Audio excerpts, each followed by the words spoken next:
V എസിനെ എത്രമാത്രം സ്നേഹിക്കുന്നു എന്നുള്ളത് വ്യക്തമാക്കുന്നതാണ് ഈ കാഴ്ചകളാകെ.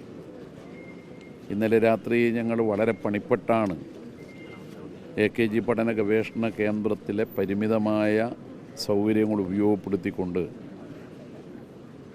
വി എസിൻ്റെ ഭൗതിക ശരീരം അവസാനമായി ഒരു നോക്ക് കാണാൻ എത്തിച്ചേർന്നവരെ നിയന്ത്രിച്ചത്.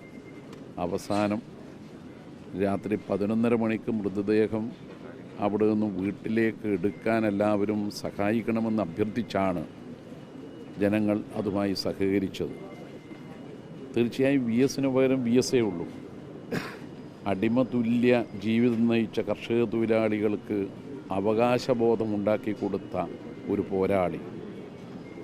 അനീതിക്കെതിരെ അദ്ദേഹം ഒരു പടവാളാണ്. അധർമ്മത്തിനെതിരെ അദ്ദേഹം ജനപക്ഷത്ത് ഉറച്ചു നിന്നു. ഭരണത്തിലെത്തിയപ്പോൾ മുഖ്യമന്ത്രിയുടെ പദവി അദ്ദേഹം ഉപയോഗിച്ച് തെളിയിച്ചു കൊടുത്തത് ആഗോളവൽക്കരണത്തിനൊരു ബദൽ നയം ഇടതുപക്ഷത്തിൻ്റേതായി ഉണ്ടെന്നാണ്. അതോടൊപ്പം പ്രതിപക്ഷത്തിരുന്ന കാലം അദ്ദേഹം തെളിയിച്ചത് അഴിമതിയും ജനദ്രോഹ നടപടികളുമെല്ലാം തുറന്നു കാട്ടാൻ ആ അവസരത്തെ ഉപയോഗിക്കുക എന്നതാണ്. അതുകൊണ്ടാണ് ഞങ്ങൾ പറയുന്നത് വി എസിന് പകരം വി എസ്. കേരളത്തിലെ വിപ്ലവ പ്രസ്ഥാനത്തിൻ്റെ ഇതിഹാസമാണ് നാം ഇപ്പോൾ ദർബാർ ഹാളിൽ ജനാവലി ആകെ അന്ത്യാഭിവാദ്യം എത്തിക്കാൻ വേണ്ടി എത്തിച്ചേർന്നു.